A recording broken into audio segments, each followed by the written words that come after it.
Prepoznati prijetnju je jedna stvar, a reagovati na nju druga. U realnim situacijama mi nemamo luksuz vremena, nemamo savršene informacije i nemamo drugu priliku da donesemo prvu odluku. Zato danas govorimo o donošenju odluka pod pritiskom.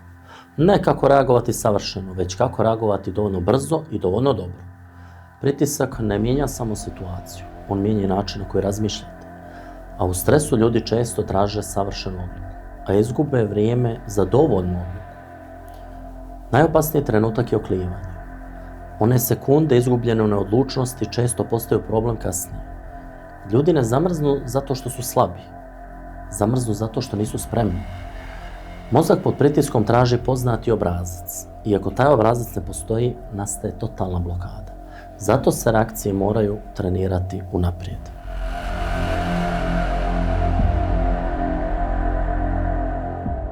Najčešća reakcija na stres nije borba, nego blokada. Ljudi stanu, razmišljaju predugo, pokušavaju da shvate šta se dešava, a situacija se razvija. Zašto? Zato što nemaju unaprijed definisanu reakciju. Mozak pokušava da analizira, ali on pod pritiskom, a analiza bude spora. Rješenje nije u tome da razmišljamo brže. Rješenje je da imamo jednostavne odluke spremne unaprijed. Jednostavnost je prednost pod stresom. Komplikovane odluke usporavaju reakciju. Što je situacija ozbiljnija, odluka mora biti jednostavnija. Brza odluka nije isto što i panična odluka, jer kontrolisana reakcija uvijek izgleda smirenije nego ona osoba što se osjeća iznutra. Cilj nije da ne osjećamo stres. Cilj je da funkcionišemo uprkos njemu. Ljudi često pokušavaju da objasne situaciju umjesto da reaguju na nju. Analiza jeste korisna, ali kasnije.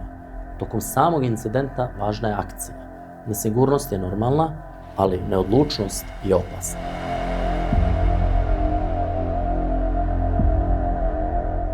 U stresu ne koristite kompleksne planove.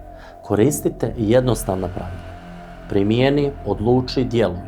Primijetio se nešto sumnjivo, odluka, povećaj distancu, akcija, promijeni pravac. Primijetio se da se neko približava, odluka, zadrži kontrolu prostora. Akcija, stani, pomjeri se, napravi prostor. Jednostavne odluke eliminišu oklijevanje. Prva odluka određuje sve naredne, a loša pozicija danas postaje problem za nekoliko sekundi. Ne trebamo imati savršene informacije da bismo napravili dobar potez. Dovoljno je da imamo razloga za oprez. Profesionalci ne čekaju potvrdu opasnosti, oni reaguju na indikatore. Rana reakcija djeluje pretjerano samo onim ljudima koji ne vide signale. Pod pritiskom fokus mora biti uzak. Ne razmišljajte o svemu, razmišljajte o sljedećem koraku. Veliki problemi se rešavaju onim malim odlukama, jer jedna dobra odluka otvara prostor za sve naredne.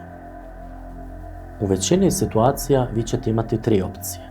Povećati distancu, promijeniti poziciju ili napustiti prostor. Ovo su osnovne taktičke odluke. Ne čekajte se situacija razvije. Djelujte dok još imate prostor. Svaka sekunda ranije znači više kontrole kasnije. Distanca kupuje vrijeme, a vrijeme nam kupuje opcije, a opcije povećavaju kontrolu. Većina ljudi reaguje tek onda kad situacija postane očigledna.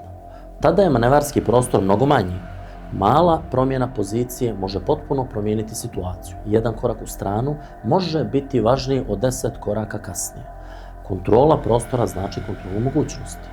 Kretanje stvara prednost. Stajanje bez odluke često stvara rizik. Ako imate loše mogućnosti da izađete iz loše pozicije, uradite to ranije.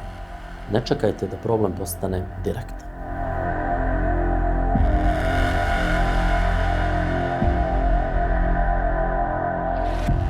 Panika ubrzava pokrete, ali usporava odluke. Zato je cilj kontrola, a ne brzina.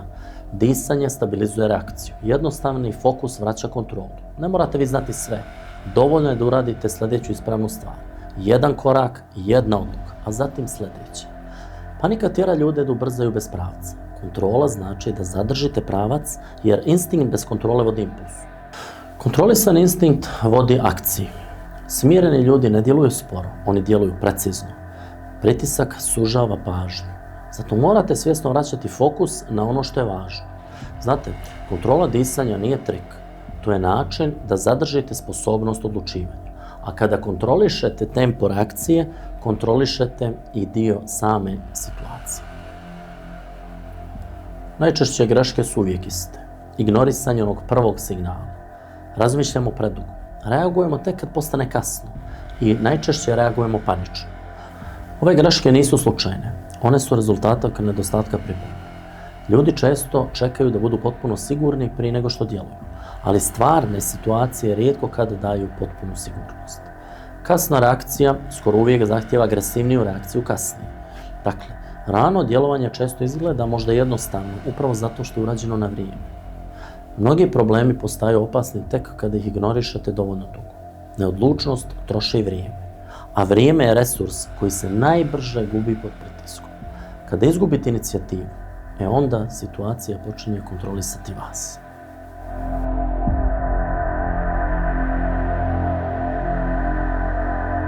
Zapamtite, rano prepoznavanje, jednostavna odluka, brza akcija. To je cijeli proces. Ne trebate savršeni plan, trebate funkcionalnu reakciju. Jednostavne navike stvaraju stabilnost pod pritiskom. Kada je preopterećen, trening preuzima kontrolu. Zato priprema nije teorija. Priprema je automatizacija ispravnih reakcija.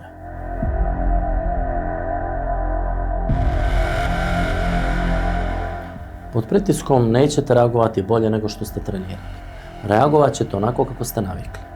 Upravo zbog toga gradite navike prije nego što vam one kao takve zatrebaju. Sigurnost nije jedna velika odluka. To je niz malih odluka donešenih na vrijeme. Jer moramo znati da najveća prednost nije snaga. Najveća prednost je sposobnost da ostanete funkcionalni pod pritiskom. Ljudi koji imaju plan, oni reaguju brže. Ljudi koji imaju navike reaguju stabilnije. Jer cilj nije savršenstvo, cilj je kontrola. Ako želite da idemo dalje, konkretne simulacije i scenarije iz stvarnog života, zapratite kanal portala Interno. Sljedeći korak će biti primjena svega onoga što smo do večeras prošli.